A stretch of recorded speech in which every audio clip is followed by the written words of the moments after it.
বড় বড় পাঙ্গাস মাছ রূপচান্দা ঘুষের টাকা দিয়ে কিনা খাইছেন, লাক্স সাবান দিয়া শরীর পরিষ্কার করেছেন, কিন্তু ভেতরের রক্তটা অপবিত্র রয়েই গেছে।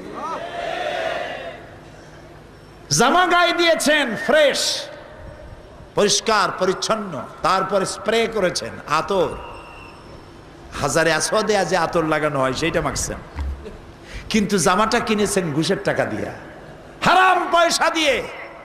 জামা পাক হয়েছে উপর থেকে, ভেতরটা না পাক রয়েই গেছে। এরপরে জায়গাটা পাক হতে হবে। নামাজের জন্য আপনি জবরদখল করেছেন, রেলওয়ের জায়গা নিয়ে নিয়েছেন, পিডব্লিউডির জায়গা নিছেন, সরকারের জায়গা নিছেন, এতিমের জায়গা দখল করার জন্য মসজিদ বানাইছেন। মসজিদ হয় নাই, ঘর হইছে, মসজিদ হয় নাই, জায়গা পাক হয় নাই। নামাজ আর সমাজে কত মিল দেখছেন? সুবহানাল্লাহ বলবেন না? নামাজ দিয়ে সমাজ গঠন করা হয়। রাসূলুল্লাহ এই নামাজ কায়েম করেছিলেন সমাজে। আমার নামাজের ওয়াজ করার আজকের উদ্দেশ্য নয়। মোমেন ব্যক্তিরা ক্ষমতায় এলে কয় দফা কাজ করবে? 1 নম্বরে কি?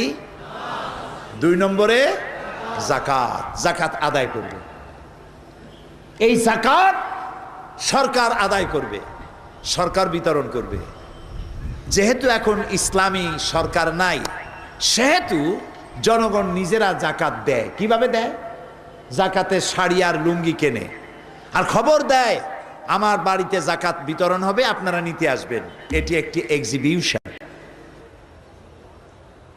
শত শত মানুষ, গরিব মানুষ যাকাতের শাড়ি আর লুঙ্গি নিতে এসে মানুষের পদপৃষ্ঠে বহু লোক মারা যায়। এমন ঘটনা বাংলাদেশে একাধিকবার ঘটেছে, ঠিক না? আপনার বাড়ি লোক যাকাত নিতে আসবে কেন? আপনার দায়িত্ব যাকাতের টাকা তার হকদারের বাড়ি পৌঁছে দেওয়ার দায়িত্ব আপনার। কারণ গরিব আপনার করুণার পাত্র নয়।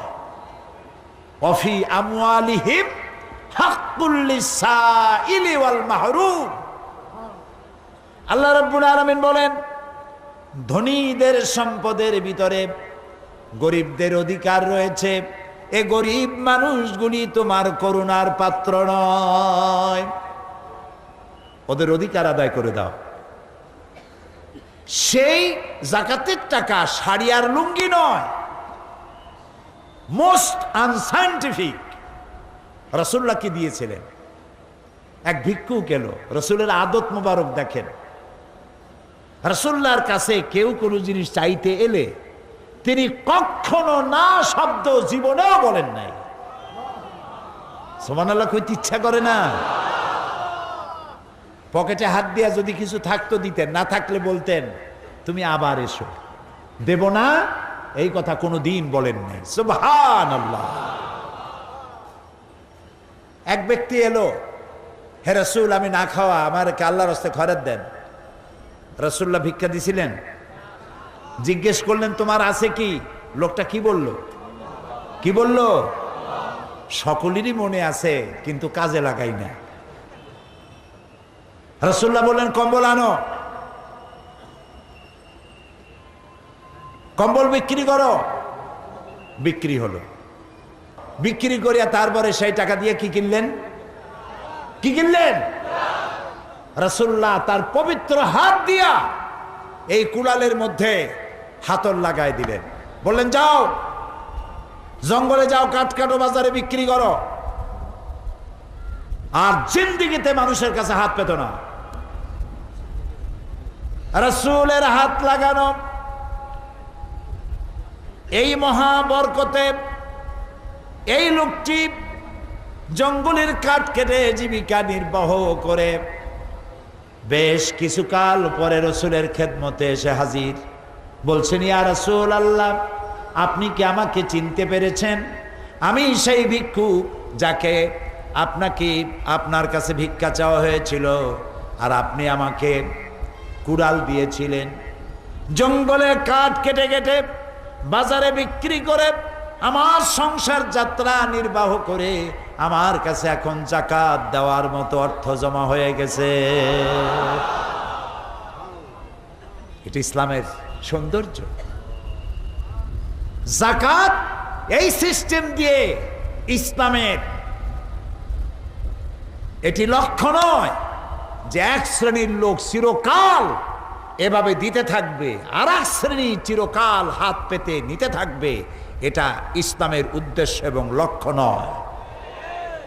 এবার যে যাকাত নিবে আগামীবার যাতে আর যাকাত না নেওয়া লাগে। যাকাত কেমনে দিবেন? যাকাত দেওয়ার জন্য আপনাদেরকে সিদ্ধান্ত নিতে হবে। আল আকরাব ও ফাল আকরাব, সর্বপ্রথম আপনার নিকটবর্তী আত্মীয় স্বজনকে দেবেন। সুবহানাল্লাহ। শুধু মায়েরে দেবেন না, বাবেরে দিবেন না, স্ত্রী মা বাপকে যাকাত দেওয়া জায়েজ নাই।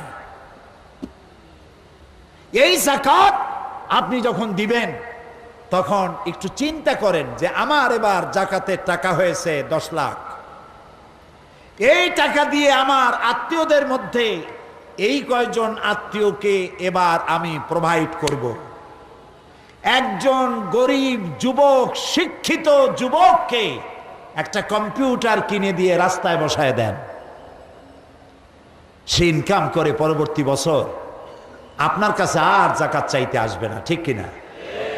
একটা বিধবা রমণী, তাকে যদি একটা সেলাই মেশিন কিনে দেন যাকাতের টাকা দিয়ে, সে তার পেট বাঁচাবার জন্য দেহ ব্যবসার মতো নিকৃষ্ট জঘন্য কাজে তার যাওয়া লাগবে না, ঠিক নয় কি? এরপরে যে আসতেছি আমি আপনার কাছে, এরপরে গরিব, এতিম, মিসকিন, ছোট্ট মানুষ, বাপ নাই, পেটের জ্বালায় চুরি করে, ডাকাতি করে, কচু গাছ কাটতে কাটতেই তো মানুষ খুন করা শেখে, নাকি বলেন? ঠিক না? সেই গরিব এতিম বাচ্চাকে জুতা পালিশের বাক্স কিনে দেন 200 টাকা দিয়া। পাহাড়তলি রেল স্টেশনে পাঠায় দেন, মানুষের জুতা পালিশ করবে, পয়সা কামাই করবে। চীনাবাদামের দোকান দিয়ে দেন, পানের খেলি বানাবার দোকান দিয়ে দেন যাকাতের টাকা দিয়া। বেকার অশিক্ষিত যুবককে 2টা হালের বলদ কিনে দেন। সমাজ থেকে চুরি বিদায় হবে, ডাকাত বিদায় হবে, সন্ত্রাস বিদায় হবে, পকেটমার বিদায় হবে। হবে না? হবে না? এই অর্থনীতি কার? সমাজ কল্যাণ পরিষদ। আমার ভাই, আমার বন্ধু মাওলানা শামসুদ্দিন সাহেব বললেন সমাজ কল্যাণ পরিষদ তো সেটাই করে। তাই আমি বলছি যে আমি আসতেছি আপনার কাছে, আপনাদের যাকাতের একটা অংশ ওখানে দিলে ওই কামটাই হবে যে কামটা আপনি করতে পারেন না। আলহামদুলিল্লাহ বলেন। প্রিয় ভাই সব, একটা গরিব মানুষের মুখে যদি হাসি ফুটাইতে পারেন, একটা নফল হজের সওয়াব পেয়ে যাবেন। আমি প্রায় এই কথাটা বলি। সম্রাট শাহজাহান তাজমহল বানাইছিলেন ওই বাজারে, যেই বাজারে টাকায় 8 মণ চাউল পাওয়া যেত। টাকায় কয় মণ? 8 মণ চাউল 1 টাকায়। সব থেকে বেশি দুধ দেয় আধা মণ, 1 মণ। এরকম একটা গাভীর দাম 3 টাকার বেশি ছিল না। সেই বাজারে 20 বছর বসে 22,000 শ্রমিক কাজে লাগাইয়া ওই বাজারের 20 কোটি টাকা খরচ করে স্ত্রীর প্রেমে পড়ে তাজমহল তৈরি করেছিলেন। প্রিয় ভাই সব, এই তাজমহলের মূল্য ইসলামের কাছে, রসুলের কাছে, আর ইসলাম যিনি বানাইছেন সেই আল্লাহর কাছে ওই তাজমহলের ওই মূল্য নাই। একটি এতিম, গরিব, মিসকিন, একটি ছোট্ট বাচ্চা শীতে কাঁপতেছে, ক্ষুধায় কাঁদতেছে, ওর হাতে 1 মুঠো খাবার আর গায়ে ছোট্ট একটা নতুন গেঞ্জি বা চাদর পরিয়ে দিলে ওই বাচ্চাটি আনন্দে যে মুখে হাসি ফুটবে। 20 কোটি টাকার ব্যয় করে যে তাজমহল তৈরি করা হয়েছে, সেই তাজমহলের চাইতে এতিমের মুখের মিষ্টি হাসি আল্লাহর কাছে অনেক দাম। এটাই হচ্ছে ইসলাম। মানুষের দারিদ্রতা বিমোচনের জন্য আল্লাহ তাআলা এই ব্যবস্থা করেছেন। এখন যাকাতে টাকা কমে না, জাকাতে টাকা বাড়ে। ইয়ামহাকুহুল্লাহুর রিবা ওয়া ইউরবিস সাদাকাত। আল্লাহ তাআলা বলেছেন আমি সুদকে ধ্বংস করি, সুদকে ধ্বংস করি, আর সাদাকা যাকাতের মালকে আমি বৃদ্ধি করি। কার কথা? কার কথা? মা বোনদের কাছে অনেক সোনা আছে, স্বর্ণ, গোল্ড, সারা বছর সিন্ধুকের মধ্যে পড়ে থাকে। কবে কার বিয়ে হবে সেই সময় একটু পড়লো।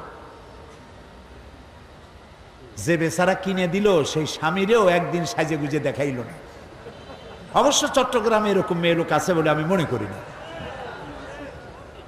স্বামী বেচারা এত কষ্ট করিয়া এত সুন্দর সুন্দর শাড়ি দিল, সোনা জানা দিল, তারে দেখাইল না। তারই না দেখাবেন। রাসূলুল্লাহ বলেছেন ওই মেয়ে লোক, ওই স্ত্রী সব থেকে ভালো যারে দেখলে তার স্বামীর চোখ ঠান্ডা হয়ে যায়। রাসূলুল্লাহ বলেছেন সেজে গুজে থাকো, স্বামীকে হাসি মুখে বরণ করো, সংসারে শান্তি হবে। স্বামী আর স্ত্রী দুজনে প্রেম ভরে একজনে আর একজনের হাত যখন ধারণ করে, রাসূলুল্লাহ বলেছেন উভয়ের সগীরা গুনাহকে আল্লাহ তাআলা মাফ করে দেন। আগামীকাল বলবো সেসব কথা। কত শাড়ি আপনার ঘরে, এমন এমন শাড়িও আছে যা আপনার পরাও হয় না কখনো। সোনাগুলো পড়ে আছে, ব্যবহারও করেন না। সমস্যাটা কি হবে জানেন? আল্লাহ রাব্বুল আলামিন বলেন ওয়াল্লাযীনা ইয়াকনিজুনা আয-যাহাবা ওয়াল ফিদ্দাতা ওয়া লা ইউনফিকুনাহা ফী সাবিলিল্লাহ ফাবাশশিরহুম বিআযাবিন আলীম। যারা নাকি স্বর্ণ রৌপ্য সঞ্চয় করলো, আমার রাস্তায় খরচ করলো না, ফাবাশশিরহুম বিআযাবিন আলীম, তাদেরকে জাহান্নামের কঠিন শাস্তির সুসংবাদ দাও।